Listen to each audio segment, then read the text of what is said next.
Welcome to another episode of Game Boy Roulette, where we take a look at randomly chosen games from the Game Boy library.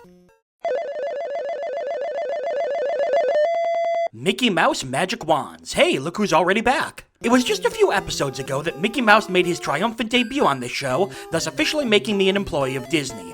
As I said back in the last episode about him, Mickey has had all sorts of games made, typically platformers of varying quality, with the most well-received one being a Capcom game, Disney's Magical Quest. But with Mickey Mouse Magical Wands, developed by Kemco, Mickey got his own exclusive Game Boy game all to himself. But in researching this game, I discovered that it was released in 1993 in Japan, but not in the United States or Europe until 1998.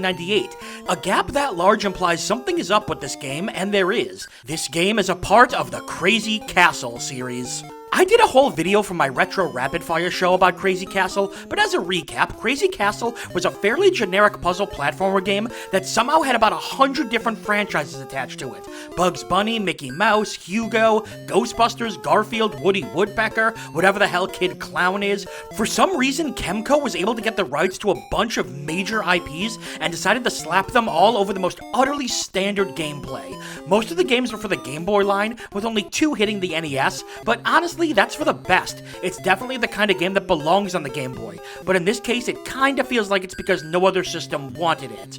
Thankfully, the box art is nice and colorful, with the classic Disney art style we all love. I love the contrast of those cartoony characters with the foreboding, scary castle in the background. A castle that perhaps, maybe you might call crazy?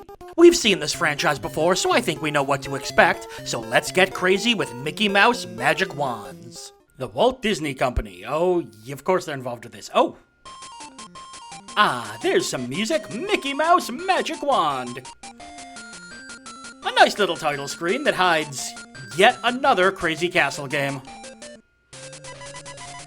On a beautiful day, Mickey and his pals decided to go for a walk. Man, they could not make this text slower. Gorsh. Okay, they got a Gorsh in there. That's where the wizard lives. Ah, yes, the wizard. That's one weird thing about these Crazy Castle games. They all had, like, shockingly elaborate stories. Okay, so the witch basically just kidnaps Mickey's friends for making too much noise. Or just outright kills them. S-T-A-G-E-1. Heck yeah. It's Crazy Castle. Okay, so you can walk around. Unlike some Crazy Castle games, looks like there's actually a jump button in this one. I got a painting? What? Oh! Okay, yeah, in that cutscene that I ended up cutting out, it says she's trapped everyone in paintings. Got it. Okay, so the goal is just to get the paintings that your friends are in. So, the Crazy Castle games, there's really not that much difference between them. Oh, hi. Can I jump on you? Hang on. No. Can I hit you? No. But yeah, the Crazy Castle games very similar to each other. Sometimes they have jumping, sometimes they have ways to attack enemies, but for the most part, they're just kinda generic. I mean, thankfully it looks alright, the graphics are fine, and it seems to play alright. Music's fun too. But at the end of the day, like, it's still just crazy oh, you can't move in midair! Darn it, that's annoying. There we go. Goofy, you better be appreciative of this. Oh, wait, is this where we start getting... Yeah, so this was also in the Ghostbusters game we played, which was another Crazy Castle game. There's, like, doors that have keys. Completely innovative. We've never seen that before in gaming. What? That was either a teleport or life lost. And I can't tell which one, which is a problem.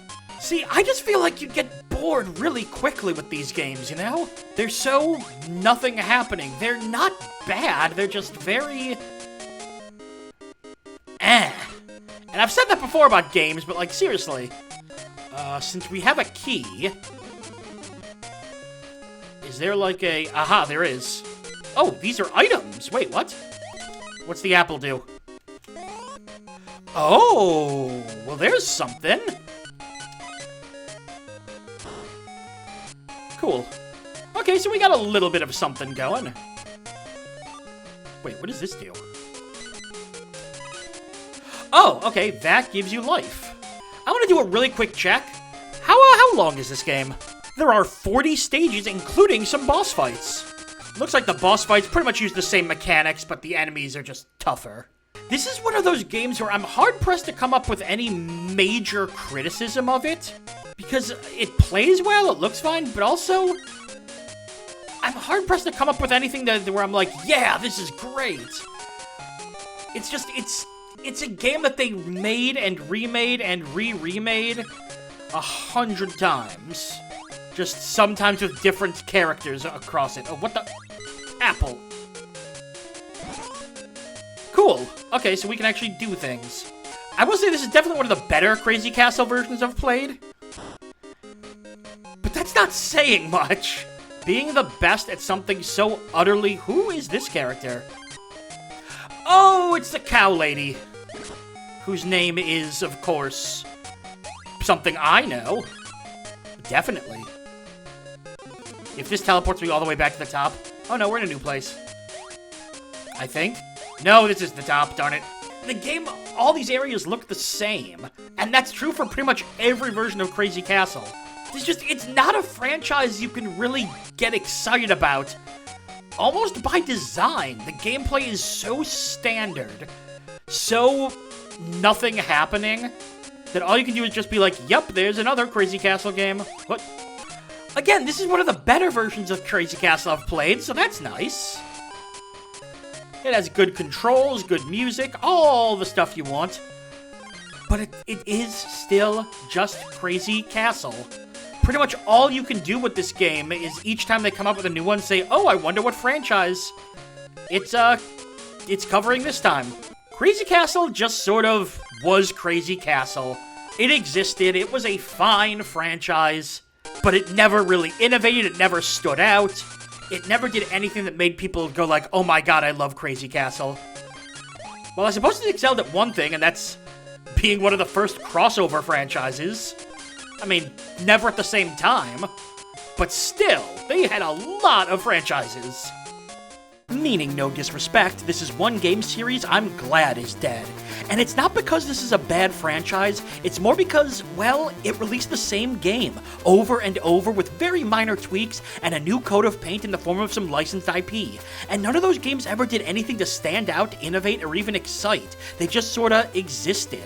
You walk around, you open up boxes, or in this case crystals, and you dodge or defeat enemies until you get to the next stage. It's the same as every other Crazy Castle game, and none of them are really that good. Again, not bad, certainly playable, and heck, even enjoyable if you're looking for a basic puzzle platformer game, but if you want any kind of depth or interesting gameplay, you're not gonna find it here.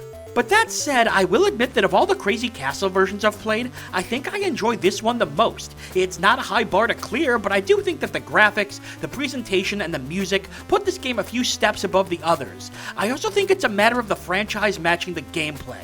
Stuff like Ghostbusters was horrifically out of place with this type of game, but Mickey Mouse was usually aimed towards younger kids and simpler gameplay, two things that Crazy Castle did excel at. Plus, as I mentioned, the games all had a weird focus on telling stories with cutscenes, and while some characters would look out of place there, Mickey and his friends fit in just fine. It's not much, but with a game as bland as Crazy Castle, anything helps. Despite everything I've said, I don't really hate this game. Crazy Castle gameplay, while dull, is still functional and can even be a bit fun. This one's worth a glance if you're not familiar with the Crazy Castle games, but if you are, you can probably just find something else to play. But I am dreading the fact that there are still 3 more of these things lurking on the Game Boy.